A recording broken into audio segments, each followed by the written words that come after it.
Inside room 1102 at the U.S. Capitol, with over 8 million people watching live, Jasmine Crockett and Tony Bobulinski clash over one explosive question. Did Bobulinski manipulate truth to sabotage a financial transparency bill? He tries to defend himself with bold claims and righteous outrage.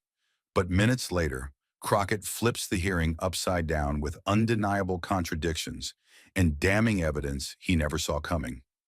By the time the gavel drops, Bobulinski is left speechless, cornered and facing a perjury referral. But what exactly did Jasmine say that turned the entire room against him? Stay with us. This is a story worth every second of your time. Room 1102 of the U.S. Capitol hadn't been this packed since Watergate.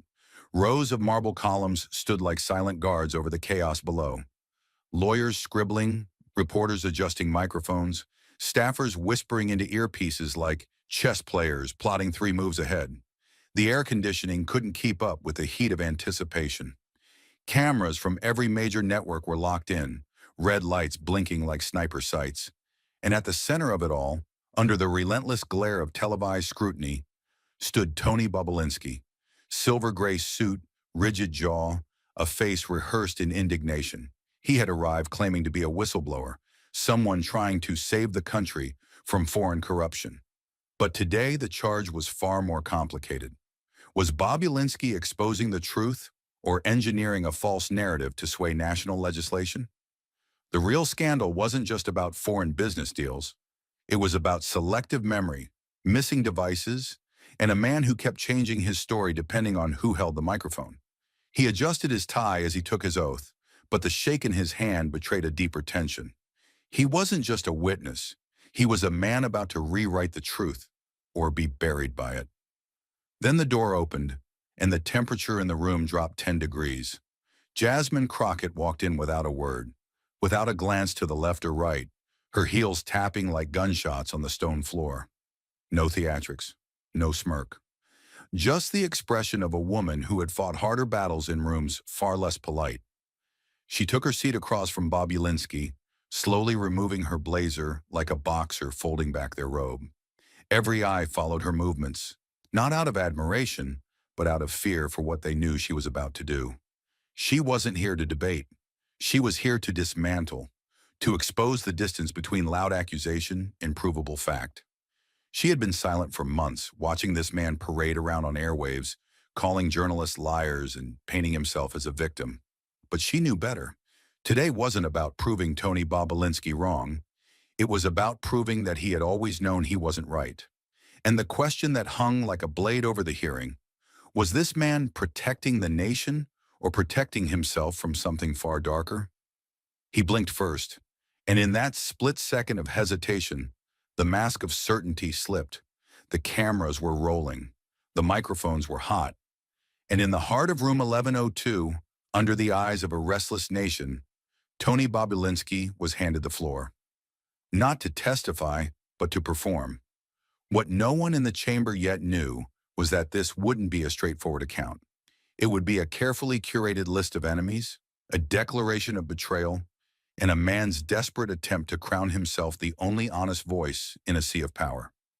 Tony sat upright, his hands folded on the table like a man pleading his case before something greater than Congress. "I'm here," he began, voice even but practiced, "to bring the truth into the light. I've carried it for too long alone." For a moment, the room fell into a tense stillness. Then he reached for a folder marked "Confidential" and opened it with deliberate care. "Let me be specific," he said, thumbing through printed pages. "Rob Walker, once my business associate, now conveniently silent. James Gillier, who helped structure the deals, but now pretends he never saw the emails. Mervyn Yan disappeared after the CEFC contract went public. And of course, Hunter and Jim, their names were on every agreement, every one." The cadence of his voice quickened. "But it wasn't just them. Cassidy Hutchinson, she dismissed my account without even verifying the documents. Then there's the Wall Street Journal. They had the story. They had it. And they still refused to publish the full timeline. Why?" He slammed a hand lightly on the desk. Not enough to seem aggressive, just enough to show frustration. Then, eyes narrowing, he added, And the FBI. I gave them everything. Phones, texts, timelines. You know what they did? Nothing. Not a word. Not an indictment. Not even a follow-up. The implication hung in the air like smoke after a gunshot. Journalists in the back started scribbling faster. A few lawmakers shifted in their chairs. But Bobulinski wasn't finished. His voice dropped half an octave, and what came next wasn't just a complaint, it was a personal strike. And that reporter from the Ledger, the one who claims I forged documents? She's lying, or too stupid to understand what she's reading. That line landed hard. Audible gasps, a murmur at the far end of the room. But Jasmine Crockett remained still, unmoved. She didn't write anything down, didn't look around. She simply stared forward, her hands clasped in front of her. Calm, composed, focused. Because she had seen this kind of thing before. Men cloaking accusation and righteousness, naming names not to uncover truth, but to escape it. Bobulinski wasn't just pointing fingers. He was drawing a line in the sand. And what he didn't realize, what he had perhaps forgotten from their last encounter, was that when you draw a line like that, someone always steps over it. She hadn't spoken yet, but when she did, it wouldn't be to defend institutions. It would be to expose the very thing he feared most, that the person in the mirror might be the real problem all along. The moment his words landed, the chamber became something else entirely. It was no longer a hearing. It was a standoff. And in that stillness, where arrogance had just filled the air, Jasmine Crockett began to rise. Not in volume, but in gravity. She didn't rush. She didn't posture. Instead, she folded her hands on the table, as if steadying the weight of what she was about to carry. And then she looked straight at him. "Mr. Bobulinski," she said quietly, "you've just accused the FBI of lying. You've dismissed a professional journalist, someone who reviewed your documents line by line, as either dishonest or incompetent. You've named nearly everyone involved in this process as untrustworthy, biased, or corrupted. So tell me this, if everyone around you is a liar, who's left to believe? Just you." Her voice never rose, but the question thundered across the room like a verdict. It wasn't rhetorical, it was surgical. She wasn't playing politics. She was exposing the mechanics of a performance that had gone too far. And as she spoke, something unmistakable happened. The certainty on Bobulinski's face began to flicker. She reached for her tablet, tapped once, and the lights dimmed slightly as the screen behind them came to life. It was a clip from 2020, Bobulinski on national television, seated confidently across from a news anchor, hands clasped just like they were now. But the tone was different. The Bobulinski on screen was defiant, certain, unshaken. "I have direct evidence," he said, eyes locked with the camera. "Emails, messages, voicemails. I've seen everything. There is no ambiguity here." Jasmine let the clip play for a few more seconds until his words, "There is no ambiguity here," hung in the room like smoke after a gunshot. Then she paused it. The frame froze on his face. Wide-eyed, urgent, utterly convinced. She turned back to him slowly. "That was you," she said. 4 years ago, not under oath, not before Congress, not facing consequences for what you chose to say or omit. And yet you were certain. You said there was no ambiguity. You had everything. She picked up a printed transcript of today's testimony and flipped to the latest page. "But here, today, when you are finally under oath, you've told us you lost access to certain documents, that your memory is unclear on key details, and that some of your past statements may have been mischaracterized." She held both documents side by side, the screen frozen behind her and the transcript in her hand. "So I ask again, which version of you are we supposed to believe? The one who told the world what it wanted to hear, or the one who sits here now, suddenly unsure, conveniently forgetful, and increasingly vague?" Bobulinski didn't answer. His lips parted as if to respond, but nothing came out. A beat passed. Then another. The silence was louder than any accusation. Crockett leaned in, not to intimidate, but to be heard plainly. "Because here's the thing, Mr. Bobulinski. Truth doesn't change based on the room it's spoken in, but people do." The silence that followed her question wasn't empty. It was accusatory. The kind of silence that doesn't wait for an answer, because it already knows the truth. But Jasmine wasn't finished. She hadn't come just to expose contradictions. She had come to remind the room, and the nation watching, that truth, if it is real, doesn't fade when the stakes get higher. With measured clarity, she reached for the printed transcript of Bobulinski's sworn statement from earlier that morning. The paper made a soft crackle as she turned the page, but the sound was sharp enough to echo. "Let's revisit your own words, Mr. Bobulinski," she said, her voice steady but infused with weight.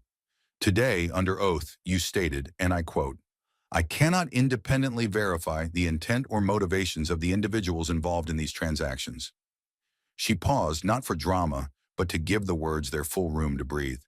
Then she looked up, and her eyes locked onto his. "That's what you said today, right here, on the record." Her tone didn't accuse. It illuminated. She lowered the page, then slowly turned her head toward the screen still frozen behind her. An image of Bobulinski from 2020, lips parted mid-sentence, captured forever in high-definition certainty. But 4 years ago, in front of a national audience, you looked into that camera and said you had direct evidence. Not vague theories, not suggestions, not guesses. You said you had emails, texts, voicemails, even audio. You said there was no ambiguity, that you knew who was involved, why they were involved, and what their intentions were. Her voice tightened, not in frustration, but in conviction. "So which is it? Were you overstating then, or are you undercutting now?" The question didn't need to be screamed. It was heavier because it wasn't. "Because either you misled millions of Americans when you made that statement," she continued, "or you're misleading this committee today under oath. And let me remind you, only one of those carries legal consequences." Her words were not just a warning, they were a mirror, one that forced him and everyone else to confront the widening gulf between the man he was when there were no rules, and the man he'd become now that truth had a penalty. Jasmine leaned forward slightly, just enough to press the point home. "This isn't about catching you in a contradiction. It's about asking whether the man who claimed to see clearly 4 years ago suddenly went blind, or whether he simply decided it was safer now not to remember what he once swore he knew." And with that, she let the silence return. Not because she lacked more to say, but because sometimes silence is the most damning evidence of all. Her last question still lingered in the room like smoke. Heavy, acidic, undeniable. But Jasmine Crockett wasn't here to wait for answers that would never come. She was here to bring the next truth to the surface, one that didn't depend on memory or interpretation, one that was written. With a calmness that felt almost surgical, Jasmine tapped her screen again. The congressional display behind her flickered for half a second before revealing a full-page email. No commentary, no narration, just the raw digital evidence in black and white. The heading read, "Subject, Quick Cleanup." Below that, time-stamped, sourced, and verified, was a message from Tony Bobulinski to one of his known associates. "Delete all Telegram chat logs before sending the phone. We'll provide a clean export after scrub." Jasmine didn't embellish it. She didn't need to. She simply stepped aside, allowing the words to speak for themselves. The phrase "after scrub" lit up across the screen like a quiet alarm bell for anyone who understood what that meant in legal terms. The tension in the chamber changed immediately. No longer hypothetical, no longer about what he claimed to remember or didn't. This wasn't opinion. This was intent. She waited just long enough for the gravity to land, then turned her eyes toward the committee. Not dramatically, but deliberately. "This is Mr. Bobulinski's own language," she said, voice low but resonant. "And it wasn't sent years ago. It was sent just days before his first public appearance as a self-proclaimed whistleblower." She let that sit a moment longer, then faced him directly. "Mr. Bobulinski, could you help this committee understand what scrub means in this context? Specifically in relation to chat logs you previously described as containing key evidence?" A beat of silence followed. Then from the far end of the table a voice murmured, not loud, not for effect, but with the weight of someone who knew exactly what they were hearing. "That's destruction of evidence." The words didn't need to be shouted. They spread on their own. Jasmine didn't react. She kept her posture still, arms folded lightly as if restraining the force she could unleash. Her eyes didn't move from Bobulinski. "We're not talking about misremembering now," she continued, her voice firm but unmistakably personal. "We're talking about deliberate erasure of the very material you've claimed supports your case." Bobulinski shifted in his seat. He tried to hold her gaze, but something in his face faltered, an erosion of the defiance he had walked in with. For the first time, he glanced down, not because he was lost, but because looking up meant acknowledging what everyone else in the room now saw clearly. The contradiction wasn't just in his words, it was in his actions. And the paper trail didn't lie. The screen behind her didn't just display evidence, it displayed intent. The kind of intent that couldn't be denied, only deflected. And that was exactly what Tony Bobulinski tried to do. In the one moment he should have stayed silent. He leaned forward suddenly, his voice cracking under pressure. I have to explain," he began, the words escaping before his judgment could catch them. His hand twitched upward, halfway between a plea and a protest, as if waving away the noose tightening around his credibility. It wasn't confidence, it was instinct. The instinct of a man who realized, too late, that the room had already shifted. But before he could finish his sentence, Jasmine turned to him with deliberate control, her face unreadable, but her eyes sharp as a verdict. "No one interrupts me when I'm not finished, Mr. Bobulinski," she said, her voice even, firm and devoid of theatrics. She didn't need to raise her tone, because power doesn't have to shout when it's earned. There was no flourish, no grand gesture, just precision, just presence. Her words landed not like an attack, but like the closing of a courtroom door. Heavy, final, the kind of authority that comes not from title, but from having had to fight to be heard in rooms like this for far too long. Bobulinski froze, lips still parted, breath caught in the middle of retreat. The moment held, uncomfortable, undeniable, and the chamber responded in silence. A silence that wasn't neutral, it had weight. And in that weight, the imbalance of the moment revealed itself fully. A man trying to escape his own record, and a woman who had carried too many truths alone to let one more slip by unchallenged. Jasmine didn't gloat. She didn't glance for approval. She simply turned back to her documents, her tone seamless as if nothing had happened. But everything had. She had just reminded the room, and him, that interruptions may work in interviews, but not here. Not today. Not when the truth was already speaking for itself. The silence had exposed the cracks. But Jasmine Crockett wasn't here to admire the damage. She was here to widen it, to follow the trail from words to motive, and from motive to money. Because behind every contradiction was a transaction waiting to be uncovered. She straightened a single sheet of paper on her desk and looked up, her voice once again low and precise. "Mr. Bobulinski," she began, "can you confirm whether the law firm representing you received a $10,000 payment from a political action committee, one not publicly associated with your case, this past January?"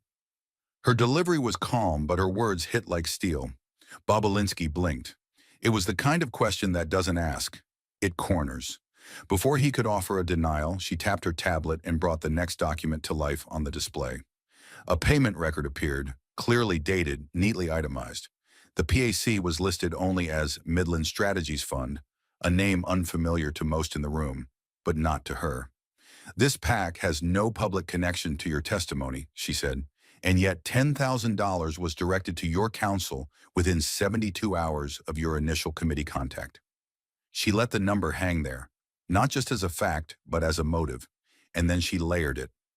"Here," she continued, pulling up a second document, a screenshot of an internal email thread.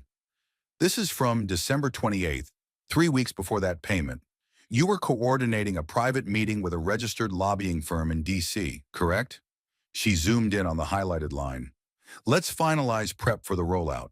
Tony prefers to go public after alignment with outside narrative partners." Jasmine didn't blink. "Mr. Bobulinski, who exactly are your outside narrative partners? And why was your public testimony being prepped like a PR campaign?" The room was no longer tense. It was volatile. The display wasn't just damning, it was strategic. She wasn't pointing fingers randomly. She was building a timeline. She was showing the machinery behind the performance. The quiet meetings, the money trails, the narrative choreography. And in doing so, she exposed something far more dangerous than a lie. She exposed a motive dressed as morality. The money had pointed to strategy. The emails confirmed preparation. But Jasmine Crockett wasn't chasing paper trails. She was building a mirror. And now she turned it towards something even harder to deny: proximity. Because sometimes the truth isn't in what a man says. It's in who he chooses to surround himself with when no one's supposed to be watching. She stepped forward, holding a printed page with all the finality of a closing argument. "Mr. Bobulinski," she began, her tone quieter now, more deliberate, "while presenting yourself as an unaffiliated citizen stepping forward out of moral obligation, you failed to mention that in the days leading up to your first televised testimony, you were staying at the Clarendon Grand Hotel in D.C. She turned to the screen behind her. It displayed 2 room bookings, one in Bobulinski's name, the other registered under a corporate retainer for Eastgate Strategies, a media consulting firm with known ties to high-profile political campaigns. Same hotel, same floor, 4 nights, confirmed by the front desk, ride-share logs, and time-stamped keycard data. She let the room absorb it. Then she added, "Also confirmed, 3 private meetings in the hotel's executive lounge, each within 24 hours of your press debut. Meetings with individuals whose sole profession is crafting public narrative." Her voice didn't waver, but beneath the calm was something deeper, a sense of betrayal. "You say you're here alone, that no one's guiding your words, that this is your truth. But you were less than 20 feet away from a team whose job is to shape stories, polish language, and control damage." She looked at him, not with anger, but with the weight of a woman who has spent her life being told to prove herself in rooms where others only had to speak. "So let me ask plainly," she said, "why would a man who claims to be risking everything to speak truth to power choose to spend 4 nights surrounded by professionals who are paid not to reveal the truth, but to reframe it?" Her voice dropped to a whisper, but the room somehow felt louder. "Because from where I'm standing, it doesn't look like you're alone. It looks like you've been accompanied every step of the way by people who knew exactly what to say and exactly when to let you say it." And in that moment, the contradiction was no longer theoretical. It had a room number, a lobby timestamp, a strategy suite, and not a single part of it aligned with the image of a man standing alone against the tide. The contradictions had been laid bare. The proximity, the payments, the rehearsed rollouts, all carved into the public record. But just as the weight of truth began to settle, resistance flared, not from Bobulinski, but from across the aisle, as expected. A senior Republican member of the committee shifted in his chair, leaned into his microphone, and delivered his line like it had been waiting for a cue. "Madam Congresswoman," he said, tone clipped and defensive, "are we really going to fault a witness for preparing to testify? Everyone has the right to organize their thoughts. This is starting to feel less like inquiry and more like intimidation." His words weren't just a defense of Bobulinski. They were a shield for the fragile myth that preparation equaled integrity. But Jasmine didn't hesitate. She didn't rise. She didn't even turn her head fully. Her voice, when it came, was lower than before, but sharper, measured, personal. "With all due respect," she said, pausing just long enough to silence the room again, "I never accused this witness of lying. I asked a question we should all be brave enough to confront. Why does a man who insists he is here for truth require messaging consultants to help him remember it?" She turned her body now, slowly, facing the member fully. No raised voice, no showmanship. Just conviction distilled into language. Truth doesn't need to be rehearsed. It doesn't require prep sessions in hotel lounges or alignment calls with lobbyists before facing Congress. It doesn't rely on lighting, framing, or strategic timing. Truth walks in with its head high and its hands empty. Because the moment you script the truth, turn it into a product, it stops being truth at all. It becomes something else. Performance. Her tone never changed, but the power of her words filled every inch of that chamber. Bobulinski shifted again. The Republican member said nothing more, because the room had already made up its mind, not about politics, but about what honesty sounds like. And in that moment, It sounded a lot like Jasmine Crockett. The silence following Crockett's last words hadn't even cooled when it fractured.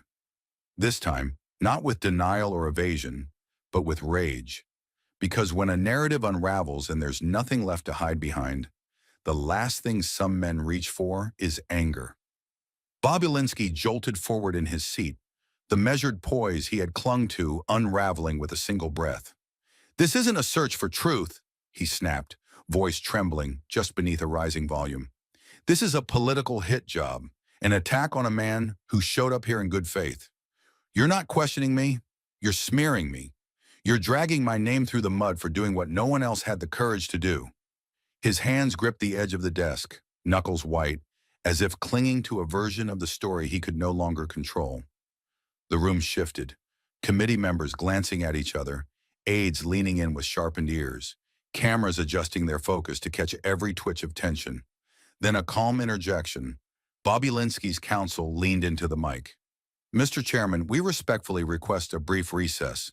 The witness is being subjected to—" But the sentence never finished. Jasmine Crockett had already stood. She didn't raise her voice. She didn't meet his anger with more anger.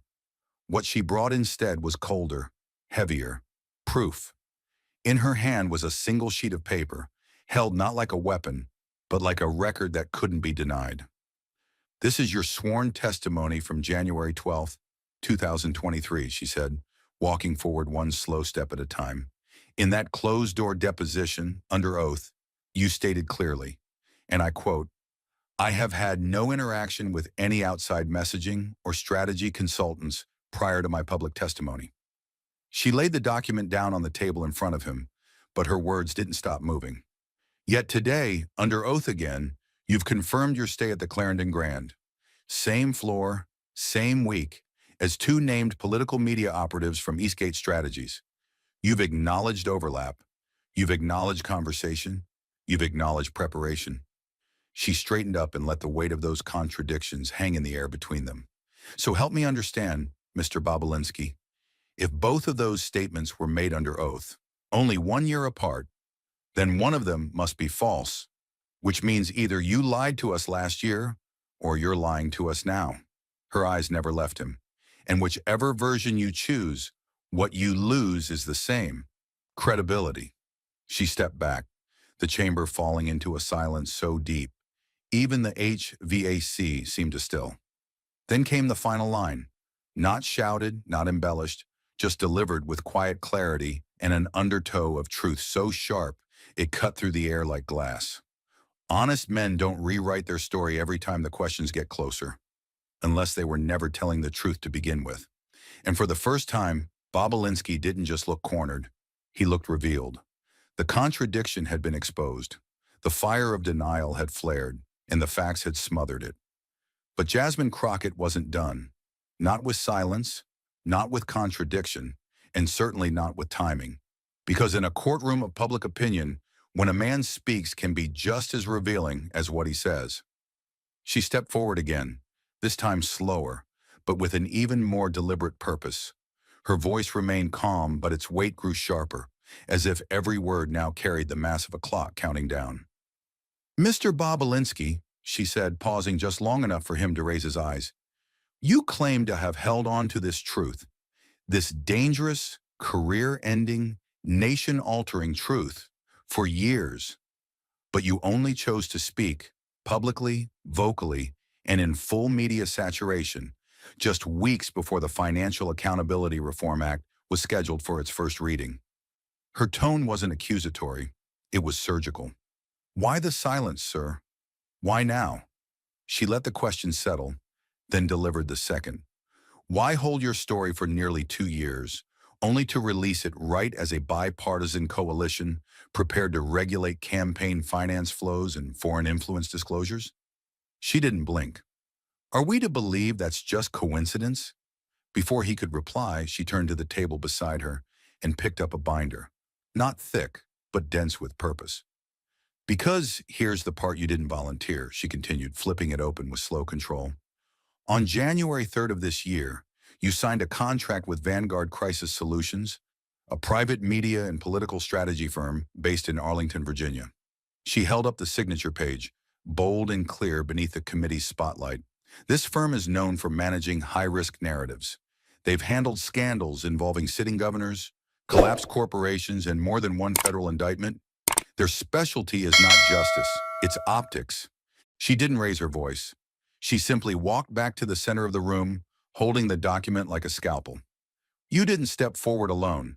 You didn't wake up one day, burdened by conscience. You retained professionals. You consulted messaging strategists. You coordinated timing with an entire infrastructure designed to maximize impact, manipulate coverage, and protect your image. Her words landed not as allegations, but as conclusions already drawn. Then she stopped walking. She turned fully to him now. No paper in hand, just presence. You said you're not a political operative, that you don't play games with the truth, that you came here with nothing but integrity. She leaned forward just enough to narrow the distance. But you brought a campaign with you, a script, a schedule, and handlers who knew how to shape every line. Bobulinski's face was still. His mouth didn't move. But the expression he wore was no longer resistance. It was recognition. He knew what was coming next. Jasmine didn't pause. You've told the public you're an outsider, a reluctant participant dragged into the center of controversy. But nothing about this is reluctant. Nothing about this is unplanned. Everything about your story, from the day you resurfaced to the press conferences to the talking points, was coordinated. And that's not the language of a whistleblower, Mr. Bobulinski. That's the choreography of a performance. She returned to the committee bench, not rushing, not triumphing, just certain. You want to talk about courage? She asked, not to him anymore, but to the room itself. Courage isn't timing your truth to suit a headline. Courage isn't hiding behind a crisis firm until the press is ready. Courage is standing up when it's inconvenient, when there's no team, no publicist, no backup, just facts and a backbone. She let that hang there, no one daring to interrupt. Then quietly, almost too softly to hear, and the story you've told this committee isn't courage. It's choreography. The silence that followed wasn't stillness. It was impact, the kind that lingers, the kind that redefines a name. And Jasmine Crockett stood in it, not because she needed the final word, but because she had already taken the truth back from the man who tried to sell it. The final blow hadn't needed to be loud. It had simply needed to be true. And as Jasmine Crockett took her seat, the impact was undeniable. What had started as a testimony had become a reckoning. And now the man who once commanded the spotlight was retreating from it in real time. Bobulinski shifted in his chair, no longer leaning in, now leaning away. The rhythm of his breath had changed, faster, uneven. His eyes darted between committee members, legal counsel, the cameras, and back again. And then came the sentence, the one that confirmed what every silent second had already confessed. I'm sorry, he said, voice lower, thinner, almost rehearsed but failing at conviction. I don't believe I can continue answering questions at this time, not without further legal consultation. The words were dressed in formality, but behind them was retreat, strategic, desperate, final. His lawyer leaned in, whispered something inaudible, and Bobulinski gave a quick nod like a man grateful for permission to hide. The tension cracked, but it didn't collapse. It shifted. A Republican member on the far side of the dais seized the moment with audible frustration. This has gone far enough, he snapped, his voice loud enough for the cameras to catch. Congresswoman Crockett is badgering the witness. He came here in good faith and deserves the right to respond without political theater. The accusation hung in the air like a flare, designed to distract, to recenter, to rescue. But it didn't land, not this time, because the room and the country beyond it had already seen too much. Before Jasmine could even rise, the chairman raised his gavel and brought it down with a single, deliberate strike. The sound echoed like a verdict. The gentle lady from Texas, he said, calm but firm, is operating fully within the bounds of her congressional authority. The witness is not under personal attack. He is under examination. That was all Crockett needed. She rose, not slowly, not dramatically, but with the same deliberate focus that had defined every step of this exchange. The pause before she spoke was brief, but loaded. She looked directly at Bobulinski, not with fury, not even disappointment, just unwavering clarity. "I will stop," she said quietly, "when he starts telling the truth." It wasn't a threat. It wasn't even a warning. It was a promise. The room didn't applaud because it didn't need to. The line carried its own thunder, and for a moment, even the cameras seemed to steady, knowing they had captured something that didn't need editing. It wasn't just a congresswoman pushing back. It was the moment truth stopped asking for permission and started demanding accountability. Bobulinski looked down, jaw clenched, the veins in his temple visible now under the harsh hearing room lights. He opened his mouth, then closed it again. No answer came. Not because he lacked the words, but because he knew they would no longer be enough. He had used them all, early, loudly, and recklessly. And now, when they were most needed, he had none left that could stand. Jasmine didn't move. She didn't need to. The weight of her presence and the precision of every question that had brought them to this moment held the floor without force. She had stripped away the noise, the handlers, the narratives, the choreography, and all that remained was a man cornered by his own contradictions, asking for legal cover he had claimed he would never need. The Republican member tried again, his voice flatter this time. "Surely we can all agree there's a line," but the chairman raised a hand, silencing him before the sentence finished. "This committee has an obligation to the truth," he said simply, "not to the comfort of the moment." And the moment was anything but comfortable. For Bobulinski, it was unraveling. For Crockett, it was the culmination of discipline meeting injustice head-on. And for everyone watching, from committee staffers to the millions streaming live, it was proof that silence is sometimes the loudest admission. The chairman called for a 5-minute recess, but no one moved right away. Not because they didn't hear him, but because they couldn't look away. Jasmine turned back to her desk, collected her papers with quiet precision, and sat down. Her face didn't show satisfaction, only focus. Because this wasn't the end of anything. It was the beginning of accountability finally catching up to performance. And in the echo of the gavel, in the stillness of a man choosing silence over clarity, the nation had already heard everything it needed. The silence that followed Jasmine Crockett's last line wasn't a lull. It was consequence.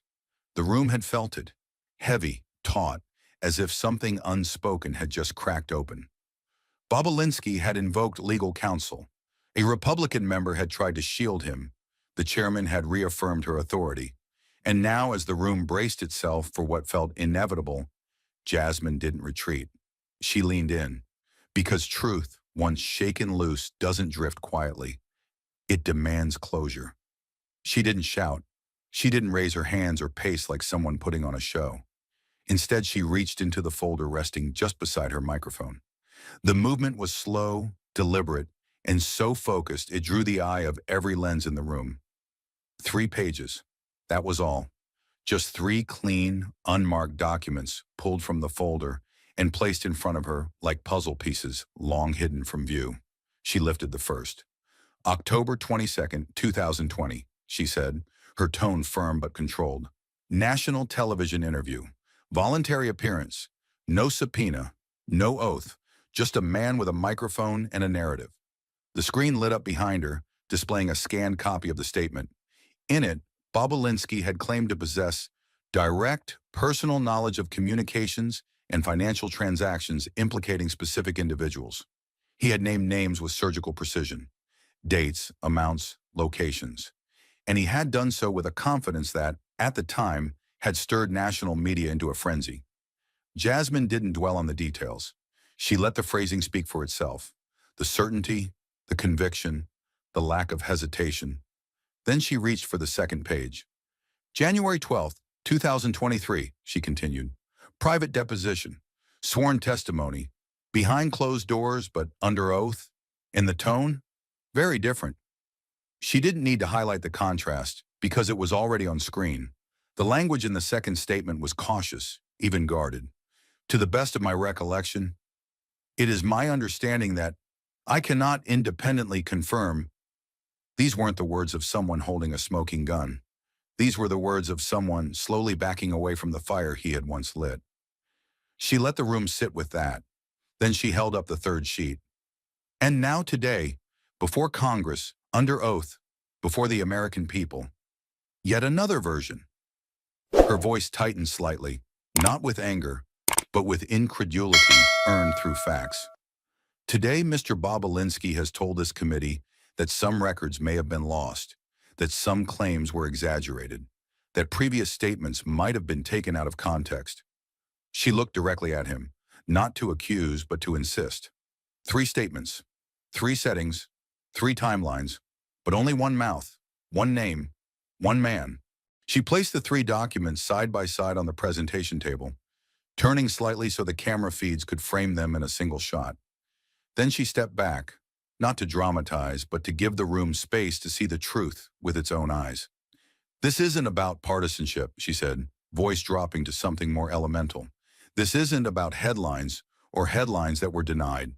This is about a pattern of storytelling that adapts not to the facts, but to the pressure. Her hands now rested lightly on the table, the way a surgeon rests their hands before an incision. She didn't need to prove emotion. She needed to prove inconsistency, and she already had. Let me be clear, she said. I don't need every American watching to believe me. That's not my job. I'm not here to sway the public with theater. I'm here to ask the one question that logic demands, one that, if we're honest, every person in this room is already asking themselves. She paused. No rush, no performance. Just clarity distilled to its purest form. If a man tells 3 different stories, each under a different kind of pressure, each meant for a different kind of audience, then why should we believe the 4th? The silence that followed was thunderous. It didn't suck the air from the room. It deepened it. You could hear it in the way pens stopped scratching, in the way aides held their breath, in the way Bobulinski lowered his eyes, not because he was guilty by law, but because he had been undone by his own contradictions. Jasmine didn't gloat. She didn't raise her arms or look for validation. She stood still, letting the gravity of the record she had just laid bare do its own work. Around her, the weight of the moment settled like dust in a courtroom. It wasn't the kind of silence that came at the end of a debate. It was the kind that comes at the end of a verdict. And in that silence, every person in the room, on either side of the aisle, at any end of the argument, was forced to face what had just been laid out.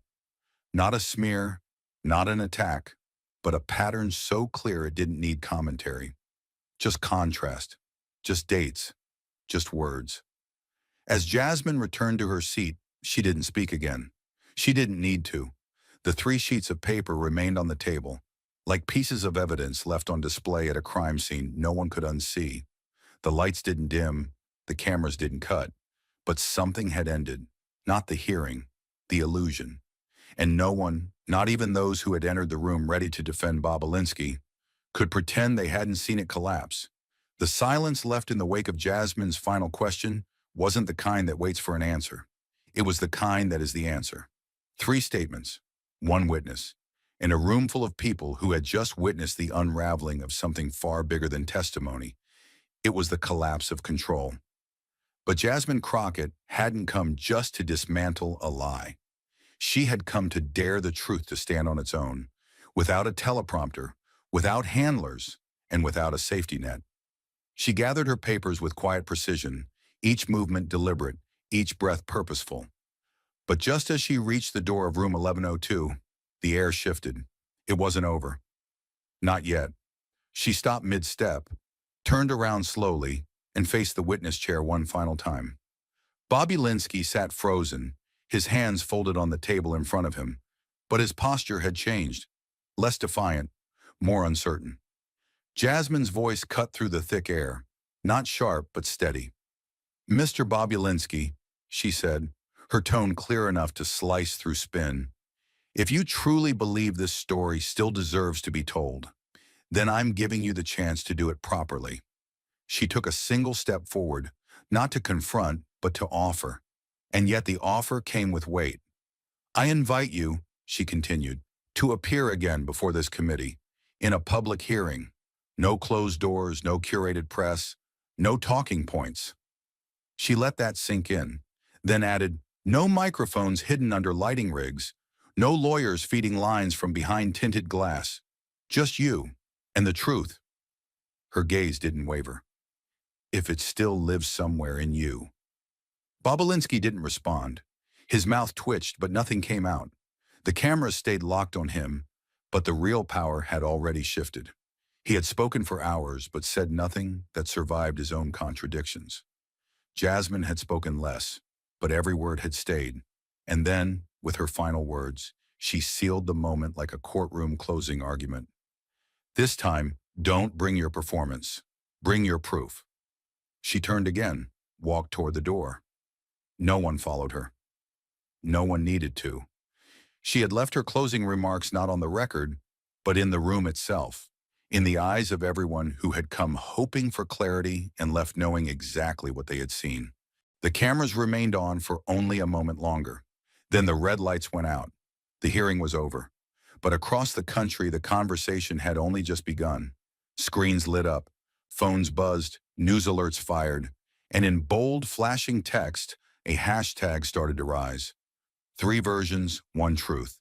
It began as a whisper, a few tweets, a clip here, a pull quote there, but within the hour it was trending. Not because it was catchy, but because it captured something visceral. It wasn't just about Bobulinski anymore. It was about what people say when they think no one will check.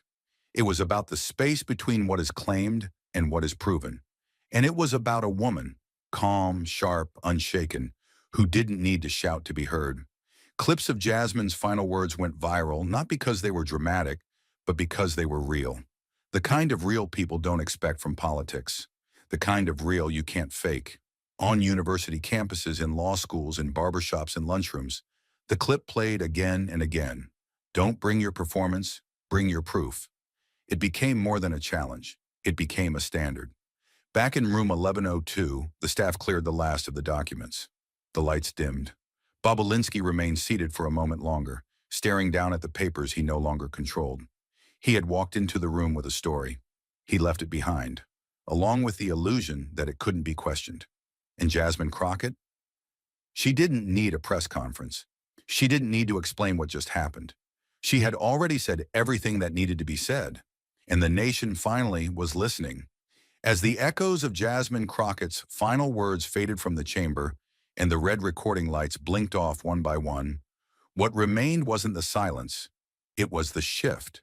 A shift in the room, a shift in perception, a shift in the fragile hierarchy between power and principle. And in that quiet, just beneath the floor of politics, something deeply human rose to the surface. Because what unfolded in room 1102 wasn't just a political confrontation.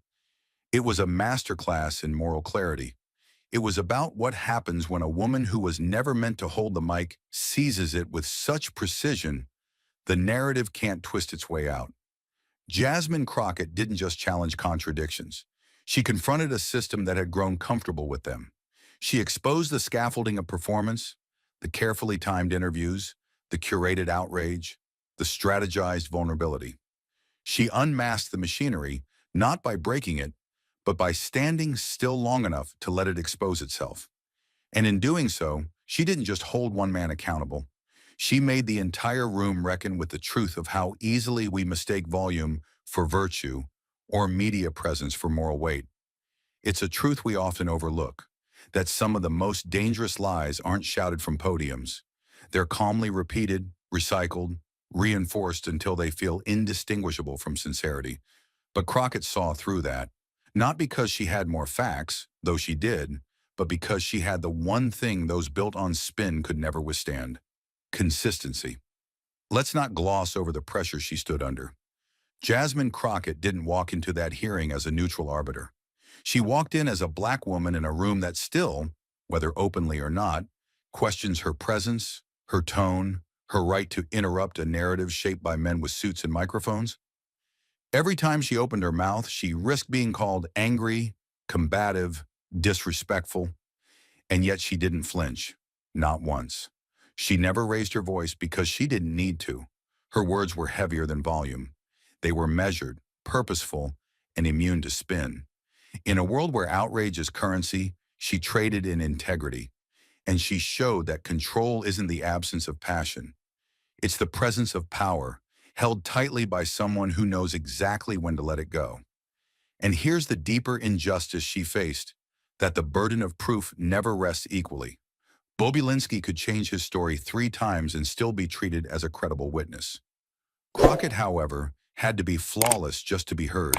She had to walk a narrow line, forceful but not emotional, smart but not condescending, direct but not aggressive. That's the unspoken toll of representation. You carry not only your facts, but your tone like a live wire. And still, she carried it all, with grace, with fire, with an exacting sense of justice sharpened not in a PR war room, but in courtrooms where stakes are real and consequences don't care about appearances. The lesson in all this: it's not just about truth, it's about the conditions we attach to believing it. Too often we believe people who sound like they've been trained to sound honest. Too often we reward performance over presence.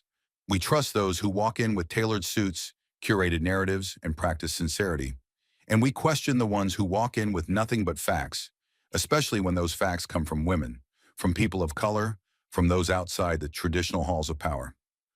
But Room 1102 reminded us of something urgent. Truth doesn't come with a stylist. It doesn't need rehearsal. It doesn't arrive perfectly packaged or soundbite ready. Sometimes it shows up in quiet resilience, in unshaken eyes, in words that don't bend when pushed. Jasmine Crockett didn't just hold the line. She became the line, the measure by which every shifting story, every slippery half-truth, every misremembered detail was forced to confront its own weakness. And maybe that's the legacy of this hearing. Not just a hashtag, not just a headline, but a recalibration. A reminder that the people who speak with the most certainty aren't always the most honest. That those who claim to stand alone are often propped up by entire systems designed to shield them from accountability. And that sometimes the clearest voice in the room doesn't yell. It asks a single, undeniable question.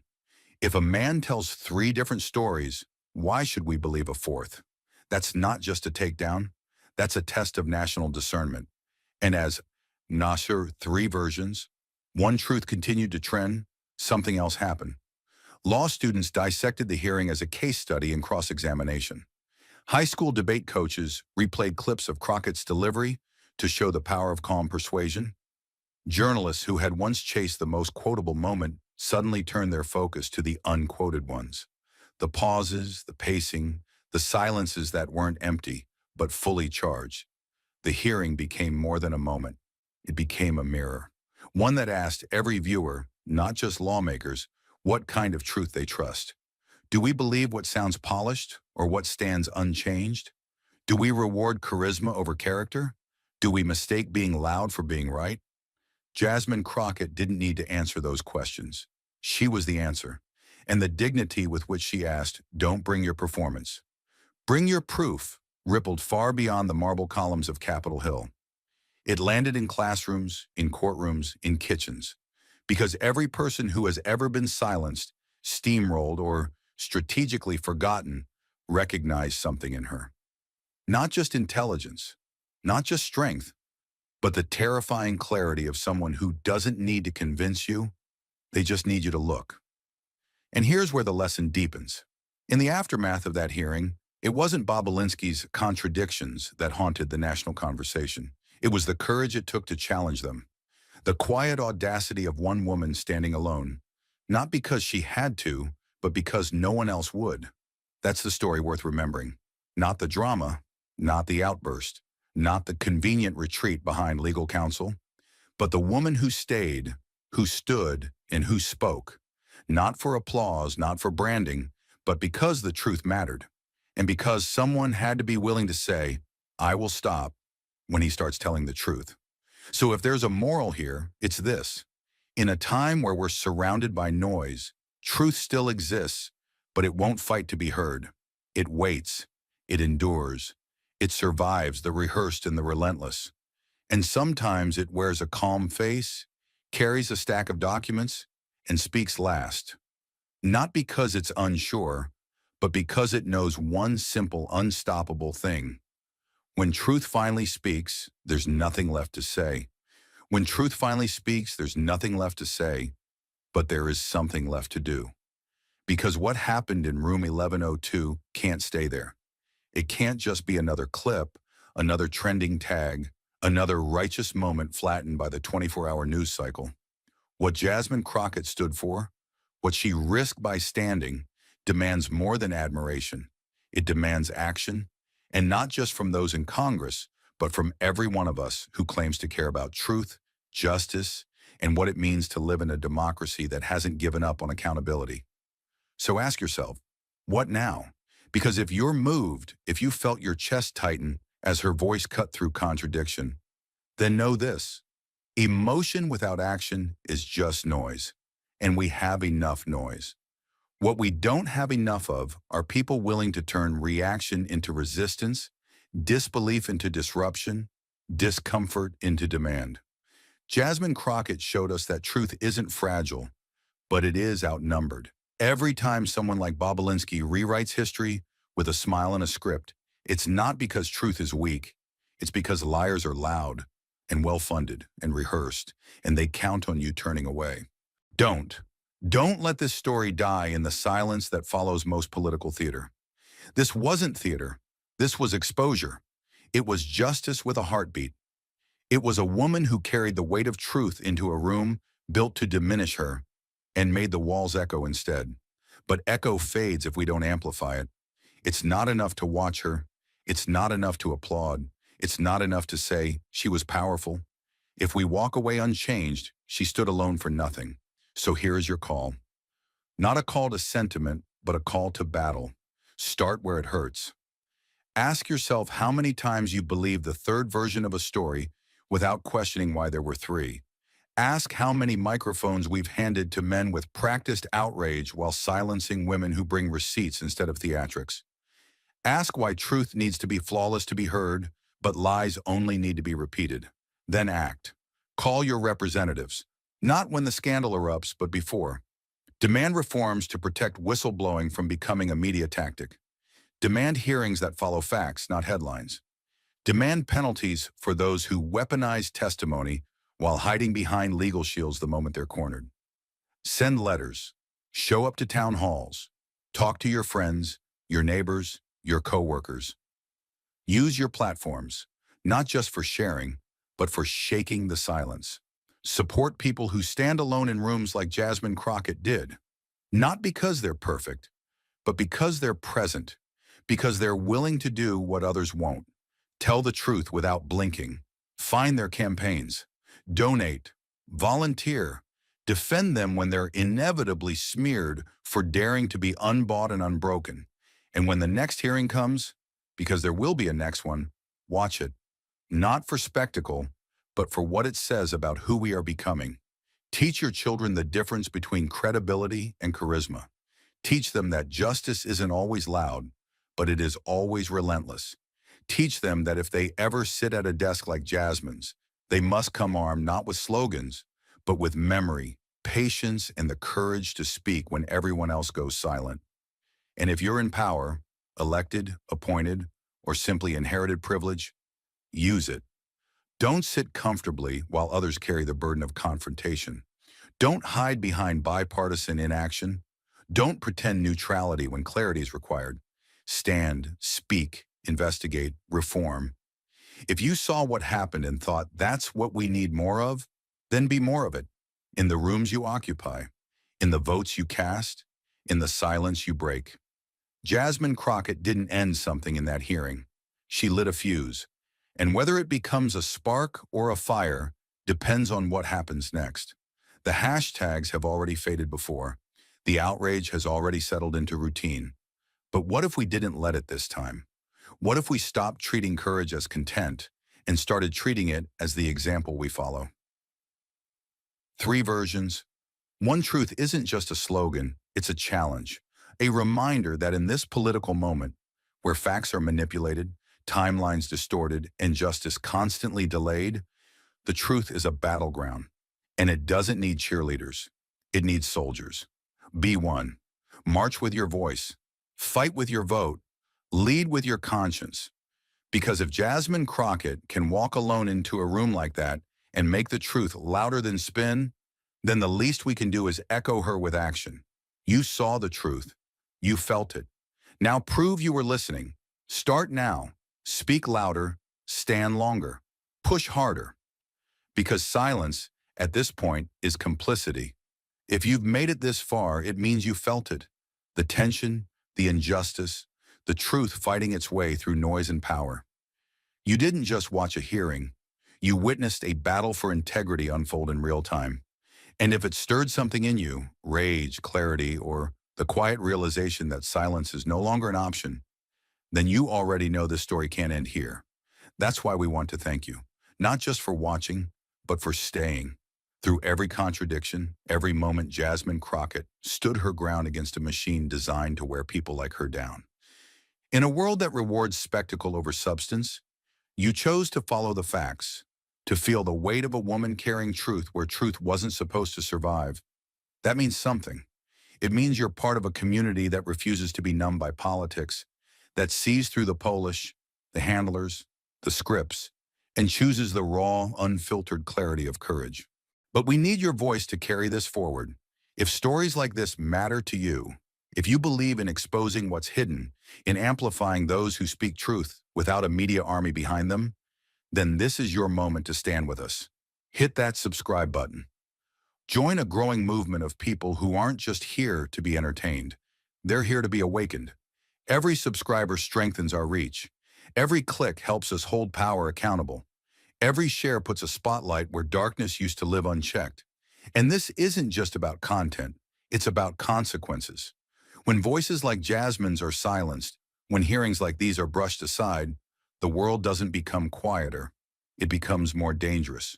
We promise to keep bringing you stories that cut through the spin, to document, to question, to challenge. But we can't do it alone. Your subscription is more than support, it's solidarity. So if your heart raced, if your jaw clenched, if you whispered finally when Crockett said, "Don't bring your performance, bring your proof," then don't just scroll on. Stand with us, subscribe, share, comment. Let the algorithms know that truth still matters, that substance still wins, that this fight is far from over, and that you're in it. Because the world isn't changed by those who say, "That was powerful." It's changed by those who ask, "What do we do next?" So stay with us. Subscribe now. This is just the beginning. Thank you for watching until this moment and for standing with us on this journey for justice. Your support means everything. Like, subscribe, and turn on notifications so you never miss what's next. And we'd love to hear your thoughts. Leave a comment below and let us know what moved you most in this story. Together, our voices make a difference.